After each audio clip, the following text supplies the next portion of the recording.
So first of all, everybody's been doing really great work to keep the service going. I know a lot of people are facing new challenges every day. So it's just to say, once again, a big thank you to everybody for their hard work.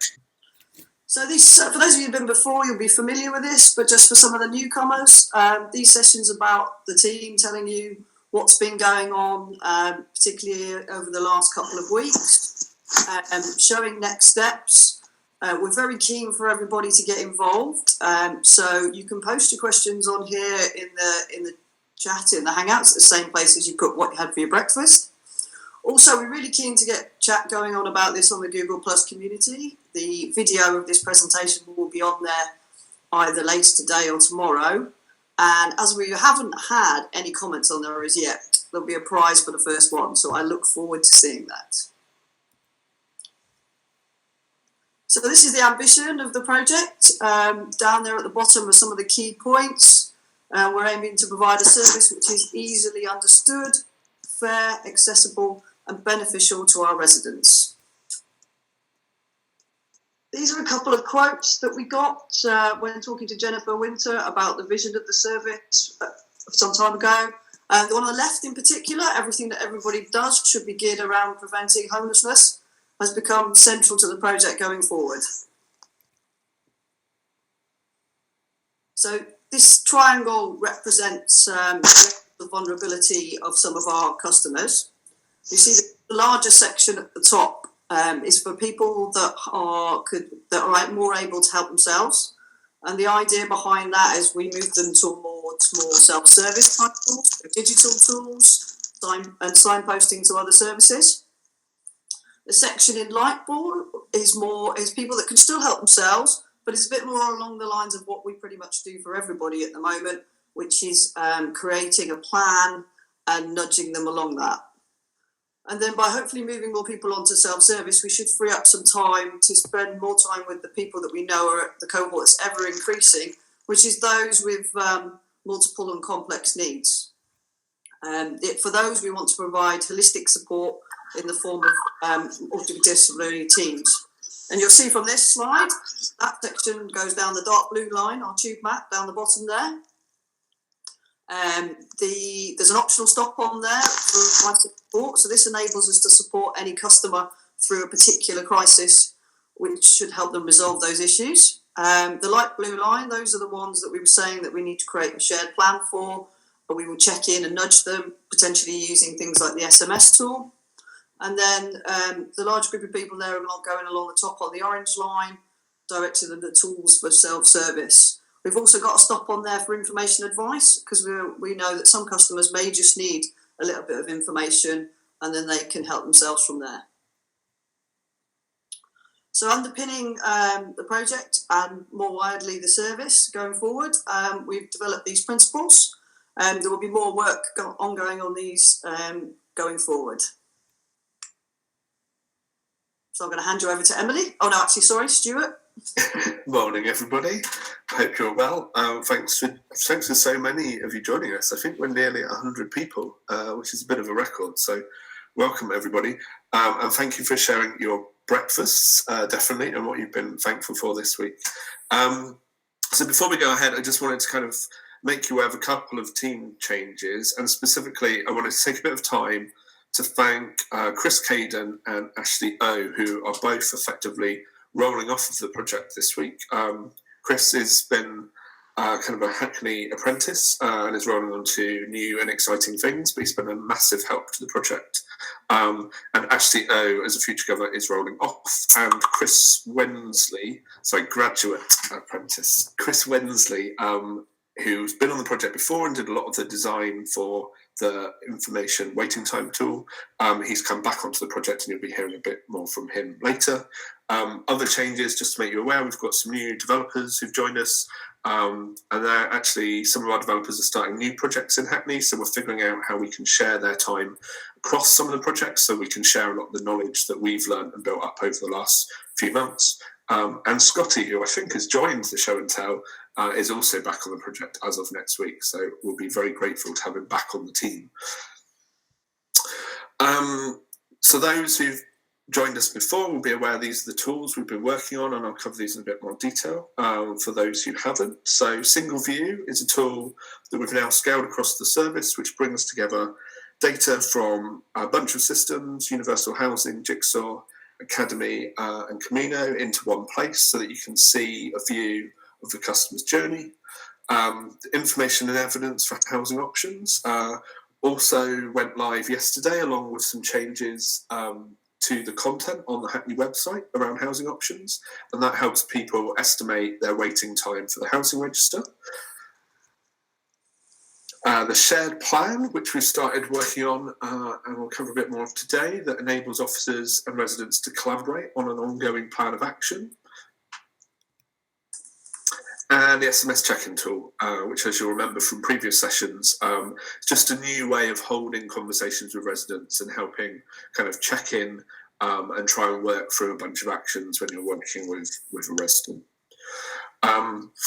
And another new addition that we spoke about last time was the document upload. God, we've been busy. Which, in light of the service centre now closing, we started to look at this as a way of residents and customers basically sending us evidence to help their cases along so that we can keep things moving forward. And we've been looking at that too. So that's kind of what we've been working on in this current phase, and that phase is coming to an end. The project obviously will continue, and we'll talk about a bit more about that. But rather than hear a lot of updates from us today, what we wanted to do was kind of take this opportunity to pause and reflect and hear a lot more of your stories about how these tools are working, how they can be improved, and what impact they're having on your day-to-day work, because that's why we're all here, and that's super important. So that's going to be our main focus for today. And so before we get started, we've got some super quick-fire updates across those various projects. So over to Chris Caden. Hi, good morning, everyone. I want to say a massive thank you to over 50 officers who attended 2 briefing sessions this week, which related to the launch of the waiting time tool. It was great to see so much engagement, and we got some really good comments and feedback from those sessions. And yes, some really positive news. We've got new website content, and the housing register waiting time tool are now live. They're launched on the website. We're really excited about this, and we're interested to see how this can deliver accurate messaging to residents. It was a real team effort to get this live, so massive thanks to the project team and everyone in the service who's helped to develop this tool. Good morning, everyone. Just a quick update for the Single View. Jigsaw docs are now live, so you can access Jigsaw docs from the Single View. And loads of you are using the SMS tool, which a couple of weeks ago we officially rolled out and made available for everyone across the Benefits and Housing Needs Service to use. So we've had 67 staff use it, sending almost 600 text messages to 400 residents just in the last 3 weeks. We've seen 14% of residents reply to a message, and we'll keep tracking these stats week on week so we can see how that hopefully increases over the next few weeks as well. So now we're going to hand over to officers to actually tell some stories of the tools, how they're using them, and stories of impact. And the first of those comes from Rebecca in the Housing Advice and Options team, who isn't able to be here, but she's recorded a 1-minute video to share her experience of using Single View. Yeah, so with the Single View, I found it really helpful for, I guess, getting a clearer picture of a client's journey, and I guess a chronological history of events in their life and how they've interacted with our services throughout that time. For example, I had an elderly client who had some difficulty remembering exact dates of things and where she was living, and then Single View came along just in the nick of time, so I could put her name in, and it was so helpful because there were notes from places that I didn't even know existed. And I've had a few other cases where clients are quite vulnerable with mental health needs, and again haven't been able to recall things as accurately as that we needed, I guess, in the assessment. So it's been really helpful in those cases again where I can just look back and see things. Again, I had another client who in the assessment presented as quite, I didn't really present with any support needs. But then when I used single view, I could see actually the client couldn't read and write.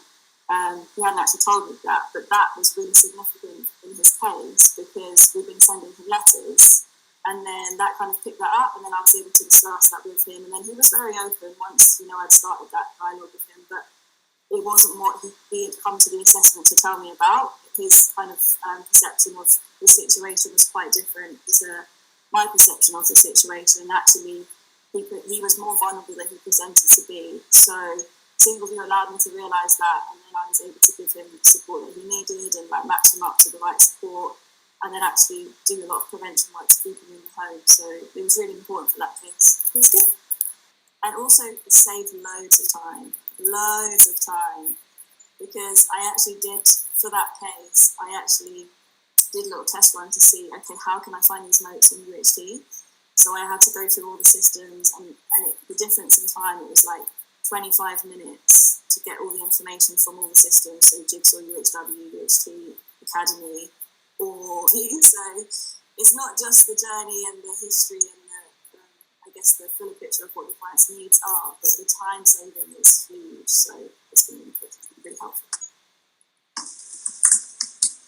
So thanks to Rebecca. That was 25 to 2 minutes in case you missed it, which is very impressive. We'll hand over to Genevieve to hear a bit more about single view. Good morning, everyone. Yes, single view.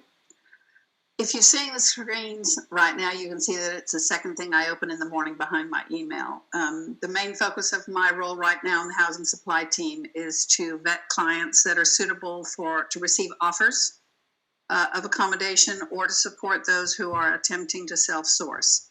So needing to quickly access information regarding a client that we're making an offer to is, do they have a rent arrear issue? Do they have a benefit cap going on, which obviously will preclude them from being able to afford the property? I can quickly see any notes made, if there's any ongoing issues with the client, if there's been any recent medical assessments or any medical assessments that I need to consider when offering a property to make it suitable.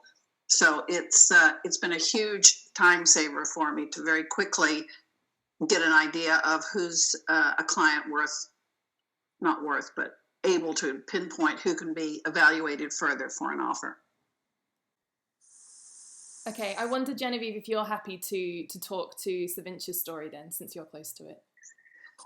Yes, this is a shared plan that Savincha and I were working with a client. It's Savincha's client who she's considering a decision on right now, possible intentional homeless, but she's single, under 35, huge rent arrears, has some medical issues, was not cooperative with phone calls. So we decided to spend some time developing a plan to see if she was suitable for private rented, to support her in ways that we could. So we would develop a plan. And so what we did on the next slide is come up with a plan that we spent about 15 minutes together, Savincha and I, to decide what was the best way to support this client, a couple of tools that Savincha would offer, a couple of tools that I would offer, things like how to learn to look up local housing allowance rates, how to understand budgeting, because that was also some issue for her. And then after about 15 minutes, we shared the plan with the client. What we were able to find out very quickly was that we couldn't both be in the plan at the same time. We needed to do those separately, but we also realized that this client, by responding via text, the client came back to us with a lot of very inappropriate language, making accusations, extremely defensive, very poor choice of language.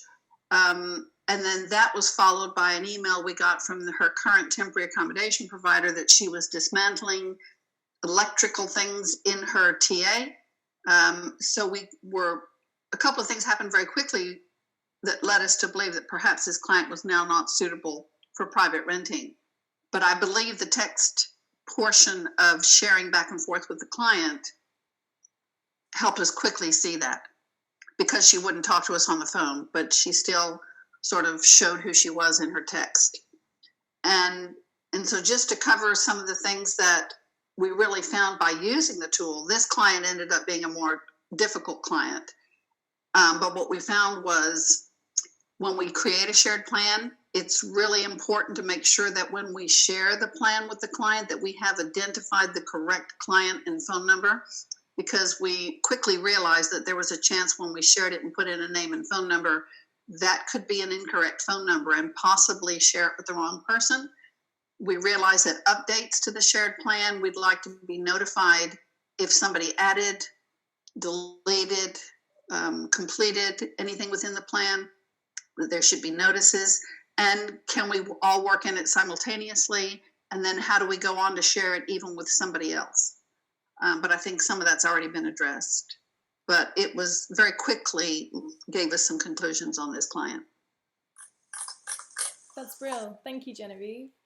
Sure. Now we've got a story from Ahmed, who also isn't able to be here, but again, we've got a short video talking about how he has used the shared plan with another colleague in the housing supply team. My name is Ahmed Idris. I am on the benefits and housing needs team, but specifically I deal with homelessness assessments. Okay, so myself and Bertram have both been, we both found one client that was very proactive, and we fought to put the plan on her because we got a sense that she would cause the plan to show as much activity as it possibly could for the trial period. And we've just been updating as regards to all the actions that we both do. I found it very easy, which lots of those listening to this in the benefit and housing needs team might not appreciate. But yeah, I found it very easy actually. It gives me a good sense of what other people whose trusted care I put my clients into within the service are doing, which is great. Not that I'm trying to spy on anyone, but it just lets me know where I need to pick things up. When I check something on the housing supply team's side, and I can see that they've checked it off, then I know that I need to liaise with the client just to get some more information that can help me update their case. How can we improve? I guess an ability to edit the date would be great. Jigsaw allows us to be able to put the date that we did it, so you can see that, okay, I did this date on, let's say, the 1st of the month, and that way I can get an accurate sense of time, plus embedding, I guess. So that was embedding, connecting to Jigsaw, so that it's not an additional thing that's done on top of the PHP, but working alongside it, so it could potentially replace the PHP that's currently done in Jigsaw. We've now got a video from Chandrina on the benefits team talking about her experience using our new tool of doc upload. Okay, so I'm Chandrina Anderson and I work for the benefits team 1. Okay, so far I've sent out to 4 claimants. I've sent the upload link through email. I've sent it to 2 claimants through email, 2 through SMS. I've had 1 response through the upload link. This response was from the youngest customer. He was 23 years old, and evidently he's quite confident using IT. And the other 3 responded for their usual methods, which is through just taking pictures of the documents and sending them through email. Okay, well, the one person that responded through the uploader, he responded very quickly, within 30 minutes. So I think that's one of the advantages of using that upload link. If they have that upload link in the email and they see it, it might prompt customers to respond straight away. I think one way that we could encourage them to use the upload link for is just to explain a bit more about the upload link. Maybe we could just send a banner through an email, just a small introduction, just to explain that the upload link, it's a new way of uploading documents, it's secure to use, and it's very easy. Or we could maybe just put some information through the intro, through the Brill. And now I'll hand over to Leonie, who'll tell us a little bit more about document upload and then information and evidence. Okay, morning everybody. One of the things I've been doing is testing new ways to upload documents. I've used the tool to get up-to-date evidence from residents. I've only started to use the tool in the last week and a half, and I've only sent the link out to 4 applicants. 2 of them have responded by sharing information for universal credit and medical details. I'm unsure at this point as to whether or not this tool is more beneficial than using the email service, but I'll feed back to the Future Gov team as time goes on whether or not it is more useful. The second thing I've been testing is the waiting time tool for social housing, and I'll give a story about how beneficial it was to one particular resident who was a single parent who's been living in temporary accommodation with her 2 children since July 2017. I started the process with her in March of 2020, and I first used this tool when I met with her at a one-to-one meeting. Once she saw that her waiting time was 6 years and 8 months for social housing, she quickly decided that she actually stated that she wanted to get out of the hostel and move as soon as possible. So I worked with the rest of the Settled Homes team to locate her a property, which fortunately was procured within 2 weeks of seeing the applicant, and we made her an offer and she accepted it straight away.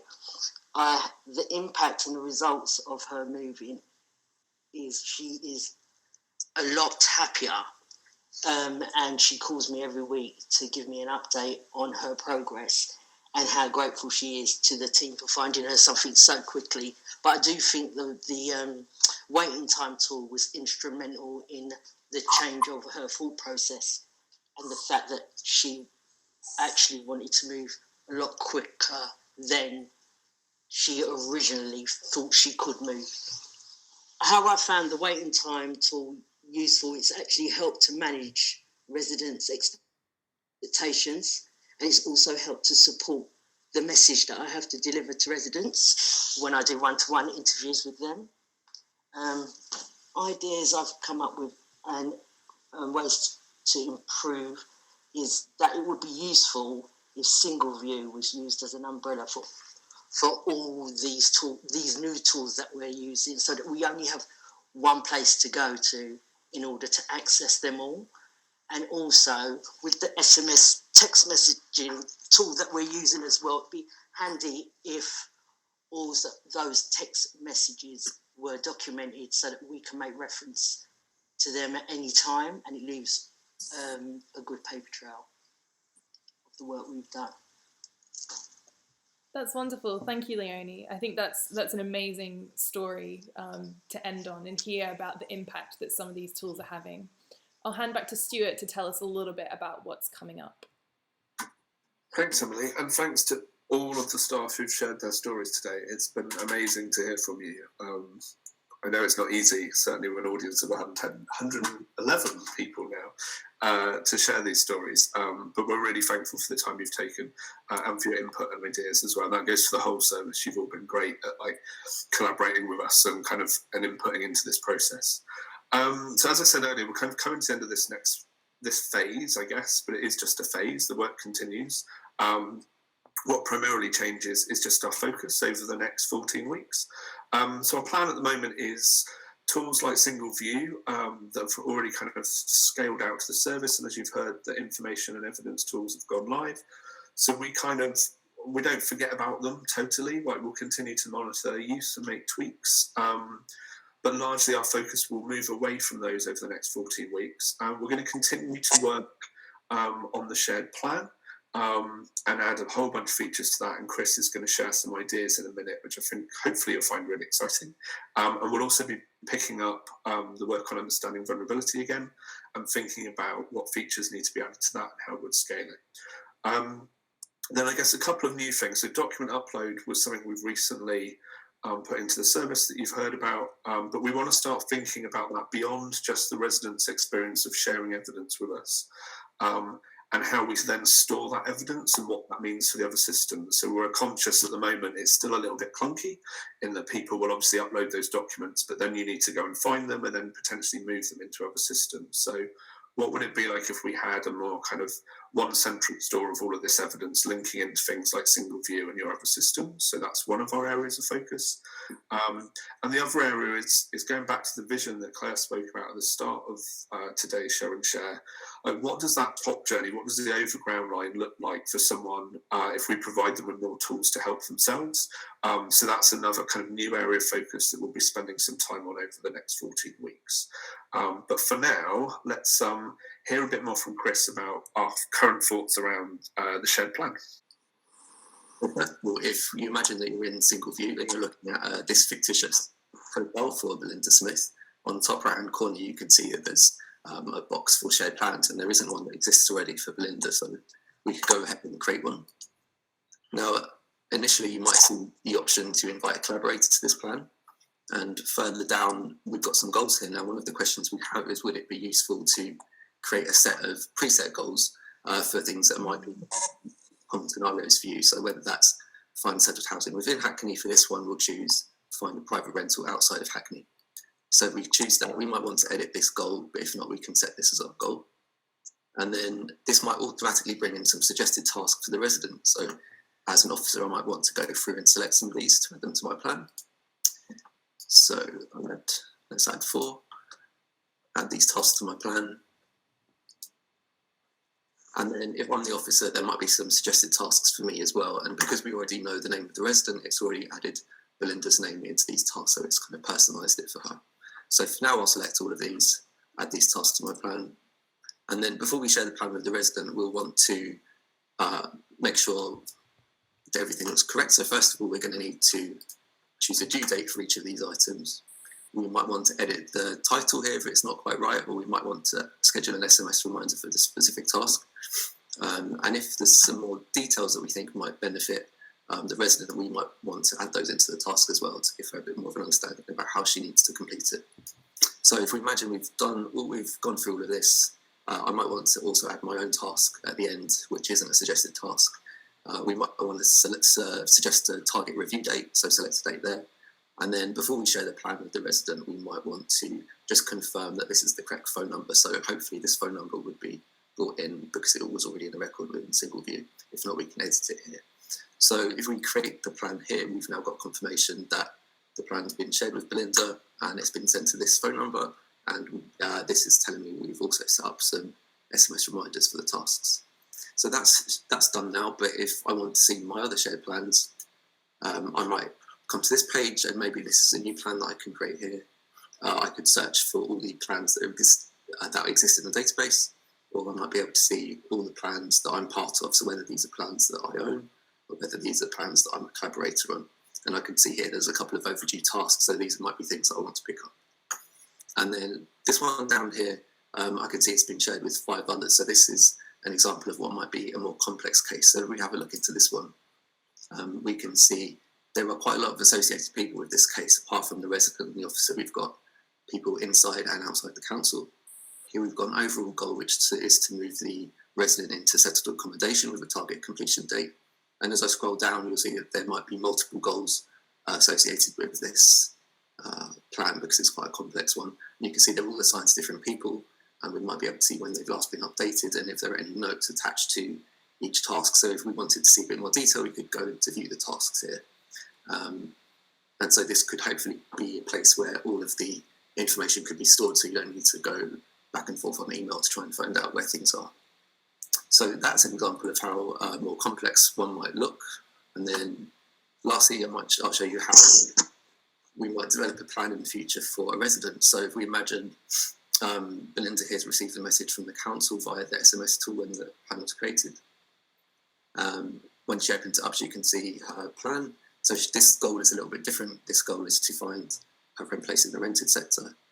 And here we might have some agreement. So there might be some things that aren't necessarily time-boxed tasks that the resident can tick off. So for instance, if the resident's asked to attend any interviews, they're not really in control of whether a landlord's going to invite them to an interview. So these might just be general principles that they agree to.